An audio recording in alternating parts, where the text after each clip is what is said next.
Hey, I'm Alex Radcliffe from Board Game Co. and today I'm reviewing King's Forge by Starling Games. King's Forge is a dice manipulation game for 2 to 4 players in which players are trying to craft these delightful little goodies on the table. You're going to be in a race to craft as many of them as fast as possible, faster than the players. You're going to be doing so across a round. Every single round is going to consist of a round of manipulating the dice in a variety of ways, trying to build a better and stronger dice pool, and then going from there to the crafting phase where you're going to roll your dice pool in an attempt to gather these various weapons on the table.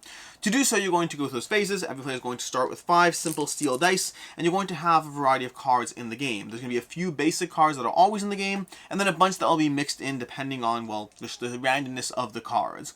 Those cards are going to be these gather cards over here. You're going to have them in play, and players are going to take turns. They're going to go ahead and try assigning those dice to be able to gather and improve their dice pool in different ways.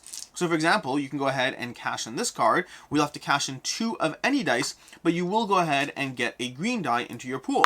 You're starting the process of improving your pool, and you will get those cards back as well, those dice back as well. Alternatively, some dice pools over here, putting down 5 dice of any type over here, will get you 2 greens and a red, which can be very advantageous because it's a quick way of getting those cards, but you do lose those 5 dice because of that X symbol. There's going to be a variety of other abilities, some text-based abilities, some rerolls, some abilities that will just simply give you dice or give you tokens in different ways, but you're trying to utilize these dice. When a player uses a card, we're going to go ahead and move this aside, and we're going to put out a new card. And players also have the opportunity to use these basic abilities down here. So, for example, you can give in 4 dice to get a blue die, which will help you there for some of the harder things you're trying to craft. And these also are one-time use. Players are going to have to pay more to get the second one after the first one is taken. You're going through this gather phase, trying to use your abilities, trying to build up your dice pool as much as possible. And we're going to skip through a few of these to try to, trade in a die or two. Let's get a red, let's get another red and a green, and see what we have over here as far as this dice pool goes. And we'll get rid of these. We're simulating a small dice pool. When you get to the craft phase, players are all going to roll their dice. They're going to go ahead and roll the dice all in your own little private area, and then try to assign them to get various items. The problem is you may or may not be able to get some, or alternatively you may have the option of getting multiple even. So, for example, this requires a 1, 2, and 3. I can actually go ahead and craft that, taking that, although it's not locked in yet. Because even though I want to gather that particular item, the Precision Calico, which requires a 1, 2, or 3, and you could pay in higher dice, by the way. In general, the number is the lowest number. Higher is always better in this game.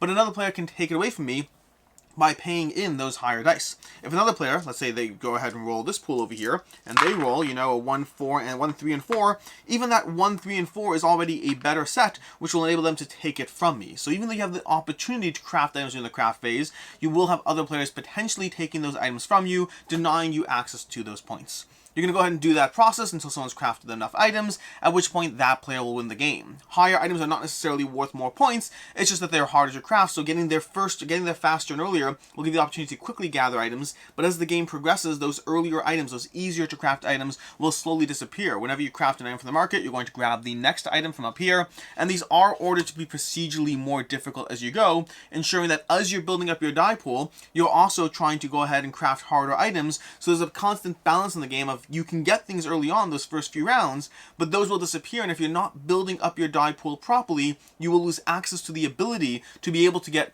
more complicated items as the game progresses. You'll keep doing that until eventually your players have built the cooler things. You built the Pandora's box or the Dragon's Harness, trying to gather those, putting them in your pool. There's some other things we didn't really talk about. There's opportunities to get these little tokens over here. They'll add 1 to 2 different dice. There's an opportunity over here, which will just give you a guaranteed 6. Different things like that, different abilities you'll have in play.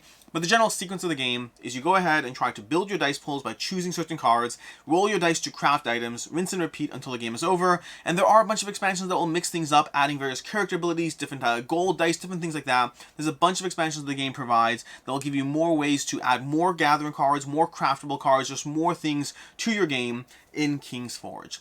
Which brings us to the review, starting off with ease of play. For the most part, this is a very easy game to dive into.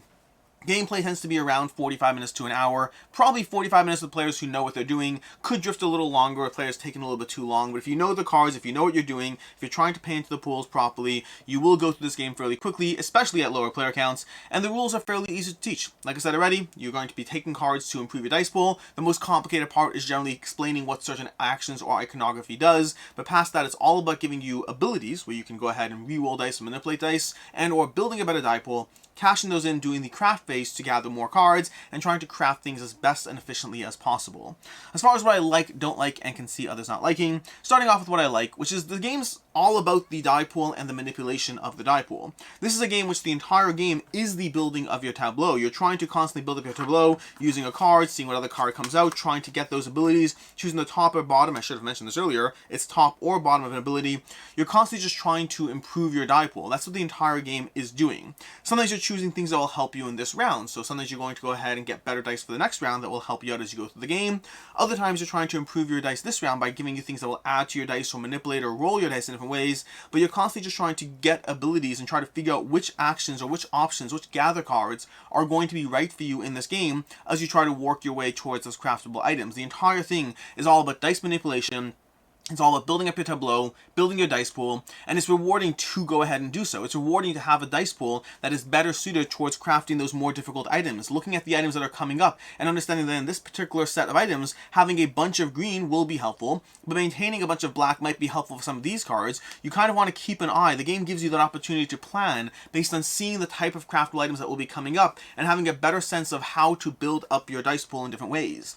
The expansions also add a lot of variability to the game. Again, the expansions add anything from player abilities to more dice to more craftable items, just giving you different ways to expand this game. So if you're ever getting bored of the base game, there are many ways to expand it. All the expansions are fairly cheap, fairly affordable as far as they go, and they give you small little modules or adjustments to how the game goes, and the game's giving you tough choices the entire time. The game's all about the decisions as far as which of these abilities are going to help you the most, which will help you build up your dice pool, which will help you for this round, because as much as it can be compelling to build up a die pool, if you're able to get 2 craftable items sooner than the other players do, you'll be well set up to only have to go for a little bit further as the game progresses. So there is a nice healthy balance of trying to figure out when you want to improve your general pool for the whole game versus when you're trying to just lock something in right now, because if you can get it, you will find yourself in a better situation compared to the other players as you go. As far as what I don't like in the game, first of all, the game primarily does come down to a lot of luck when you actually enter that crafting phase. Higher numbers are just better, so a better roll is a better roll. There's not much you can do about it. And in a game where the entire game ultimately does come down to crafting, higher numbers are just better. There's not a lot more to it. If you roll well, you will be better set to be able to get those items. That can be a lot early game, and it can be even more late game when some of the things become harder to craft and you do find players actually starting to fail rolls. Well, if you roll well, or if somebody else rolls well, it's just a part of the game. And secondly, this game does have a little bit of, if a player gets ahead, it can be a little hard to do things about it. If a player is building a better die pool, getting those items, sometimes in this game, if it feels like you're losing, you probably are, and it may be too late to do anything about it before it gets there. As far as I can see others not liking, the entire game is about rolling dice. That's the entire game. This entire game is about building a die pool, rolling dice, and trying to mitigate those rolls as you go through it. If that doesn't sound like your jam, there's not a lot more going on. There's not like worker placement and some drafting and some this. The entire game is about you have a dice pool. How can you gather those dice, improve your dice, and build your dice better so that you can go ahead and roll those dice better to get the items faster than other players. If that seems a little too simplistic or a little bit too much of a one-trick pony, this is what the game is. You have to very much be okay with that. As far as, also I should mention, it can be frustrating to roll for crafting an item and having players snatch it from you, although that definitely will happen as you go through the game. As far as final thoughts on King's Forge, I overall enjoy this game. I've had this for quite some time. I've dove into the expansions at different points. I find this game gives you a compelling, simple gateway experience. It's definitely very much a gateway experience in terms of what the game is doing. It is easy to teach, it plays fairly quickly, and it gives you a dice rolling puzzle. It also is a little bit tapped out as far as just how complex the game is, for better and for worse. The same elements that make it very easy to teach others, to get people up and running. I think this is a great game to introduce people to the fun of gaming while also being accessible in terms of what it's doing, not too complicated. It's just about rolling dice, it's about matching colors, trying to get the higher numbers, and then it's about building a dice pool. So the elements are all here to give someone a good experience, with well designed as well in general. The art, the production, these dice, just having a handful of color dice is a lot of fun. All those things contribute to a very solid gateway experience, and the expansions give you the modularity you might want as far as mixing up that gateway experience to be constantly fresh as you dive into it.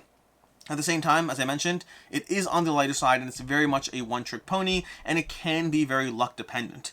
At the end of the day, this one's a 3.5 out of 5 for me. I very much enjoyed the experience, I can recommend it, and that's where I am with this. As far as other game recommendations, first of all, Kingsburg. If you're looking for something that also very much feels similar in terms of getting you a dice pool, lots of beautiful artwork, but with a little bit more going on in terms of the engine, Kingsburg from, I want to say Fantasy Flight Games nowadays, is a great one that will have a lot of the core elements that King's Forge does, but with some extra elements mixed in. And if you're just looking for another game where you roll a ton of pretty little dice and assign them in more interesting, more compelling ways, a leveling up from Dice Forge as it were, King's Forge as it were, then Steampunk Rally from Roxy Games is another excellent game I can recommend. In any case, and until next time, I'm Alex Radcliffe from Board Game Co. I hope you enjoyed this video, and as always, I hope you have a good one.